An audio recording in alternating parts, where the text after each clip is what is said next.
She was there again. She could feel the cold wind whipping her face, the rain hammering against her skin, the mud bubbling beneath her feet. Coraline shivered, but did not wake.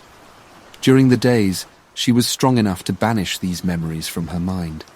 But nights were the real trouble. Those were the times when Coraline remembered. She woke up that morning drenched with sweat.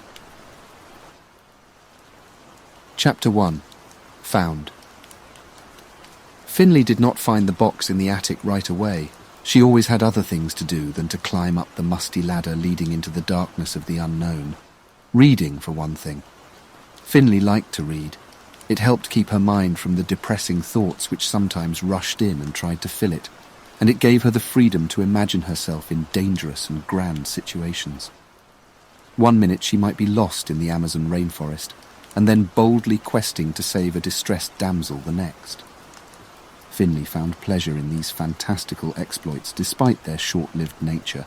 She was an orphan, at least she was before her new mother had adopted her. Her new mother was named Coraline. Finley thought it a beautiful name. She and Coraline had lived in this house for a few years. It wasn't a big house, but it wasn't a little house either. It had 6 doors, 7 windows and 3 bedrooms. Finley had counted them on an evening when Spencer and Coraline were too busy arguing to pay her any mind. Spencer, she knew, might soon become her father. She could tell by the way he showed up unannounced, and the way he would lean down and tousle her hair, his way of showing affection. Also, Coraline had given him a key to the front door. I wouldn't mind, Finley thought, as long as Coraline is still my mother. Finley's bedroom walls were painted a bright reddish-orange, matching the colour of her hair. The rest of the house was coated in a mellow shade of yellow, a shade that, according to Finley's mother, was just right.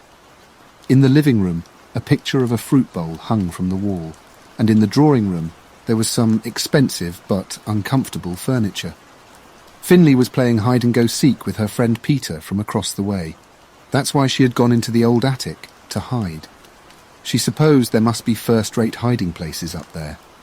Not a moment's thought had been given to what else might be in the attic. She hoped it wasn't spiders. Spiders made Finley intensely uncomfortable. Her mother said that was hereditary, although Finley didn't know what that meant at the time. When she had climbed up the rickety wooden ladder and hoisted her small self into the dark nothingness, she was surprised to find only one other item sharing the space with her. It was a box about the size of a small dog. During the last few days, Finley had been begging for a pet, and so about the size of a small dog is the first comparison that came to mind. The box was a bit soggy, but otherwise intact. Curious, she bent down and pulled it open. A cloud of dust drifted off. She put her hand to her nose and attempted to stifle the sneeze that soon followed. Inside the box, there were a number of interesting things. On top, there was a stack of pictures. Finley held them up to the small skylight in the roof in order to get a better look. "Why, that's Mother," she exclaimed. "But I wonder who the boy is. Perhaps it's one of her old friends." Coraline didn't exactly enjoy talking about her old friends. In fact, Finley had found that her mother wasn't one to talk about the past at all. Whenever she tried to convince her mother to tell her the secrets of her childhood, and there were secrets, Finley thought, why else would the memories be guarded so heavily? Her mother would simply frown a lot and go start dinner. Then, after about 10 minutes, would say, "Why don't we go down to the bookstore? You can pick out something you like." And of course, Finley always readily agreed, because she liked nothing as well as books, except her mother, of course. Finley looked through all the photos. There were many that included her mother. She'd never seen photos of her mother before, and now perhaps she knew why. Her mother's hair was a shade of blue. Like the evening sky, Finley thought. There were lots of pictures of the boy and a slug. Finley grimaced and set them aside. A sweater had been folded up beneath the photos. It had stars on it, and they seemed to glow in the dim light. There were crease lines in it from being in the box for such a long time. Finley laid it flat on the floor and tried to smooth the fabric. The attic floorboards creaked as she moved. Mother doesn't wear sweaters, Finley thought. The last item in the box was a small snow globe. There was no cheerful holiday scene inside its domed glass walls, just tiny white flakes.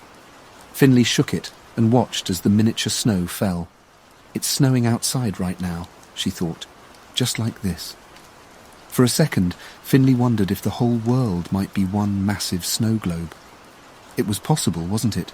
If elephants could bathe themselves with their noses, and flipping plastic switches could illuminate entire rooms, and a woman could be elected president of the country. If the world is a snow globe, then who's shaking it, she wondered. After short consideration, she put the thought away, dismissing it as a silly one. That's what Spencer would say. And he worked all day, only coming home just in time for dinner, so he probably knew about these sorts of things. Finley put the things back into the box: snow globe, sweater, pictures. She laid down and looked up at the skylight. She waited for Peter to find her. The hushed quiet of the attic was soothing, and as her green eyes watched the white flakes falling outside, she drifted off into untroubled sleep. But it didn't last long. "Finley!" She heard her mother's voice and sat up. "Are you in the attic?" "Yes," she called down. "What are you doing up there?" "I'm hiding from Peter." Her mother's face suddenly popped up through the door in the floorboards. "Peter's gone. His family phoned and said they wanted him home for dinner." "Oh." Finley stood, rubbing her freshly woken eyes. "Our dinner's almost ready. Spencer should be back soon. Better come down and wash." "Okay," Finley said, then remembered the box. She decided to leave it for now. She dropped her legs through the opening in the floor and slid herself down until her foot touched a rung. She climbed down the ladder quickly and jumped the last few feet, making a delightful thud. "Are you all right?" came Coraline's concerned call. "Yes," Finley answered. "I jumped." She walked to the washroom and scrubbed her hands vigorously under the faucet's flow. She wiped them on her shirt and noticed it was dusty, and wet now, too. She hurried into the kitchen, where she found her mother chopping vegetables. "Hello," Coraline said. "Did you wash your hands? Didn't you hear the water?" Her mother smiled. "Yes, I was only making sure." Finley tilted her head. "Mother?" "Yes," her mother said, stopping the chopping. "I found something while I was in the attic," Finley continued. "It was a box." Her mother tapped a finger against the countertop. "I opened it." "And what did you find inside?" She hesitated before answering. "Pictures, a sweater, and a snow globe." Her mother turned her back, and the chopping began again. "I told you, Finley, I don't want to talk about these things." "But," her daughter protested, "I want to know. There were pictures of you when you were small like me." Coraline closed her eyes tightly. "I'm sorry, but I can't tell you now. Maybe someday, when you're older." Finley pouted, but she knew better than to question her mother on this subject. It would lead to nothing but Coraline becoming cross and Finley being sent to bed early. She trudged into the dining room. "Finley!" her mother's voice called after her. Finley's hopes soared. She ran back into the kitchen. "Set the table, would you?" Her smile faded. She walked sulkily to the cupboard, stood on tiptoes, and removed 3 of the ugliest plates. Then she set them on the table. "Spoons and forks, too," commanded her mother. She grabbed 3 spoons and 3 forks and placed them next to the plates. "Thank you," her mother said. Finley went into the living room to wait. There was a bookcase in the far corner. Sometimes, when no one was looking, she dragged a chair in front of the bookcase and stood on it so she could reach the top shelf. She was thinking about doing it now, but she heard the front door open. Spencer was home. That's the end of Chapter 1.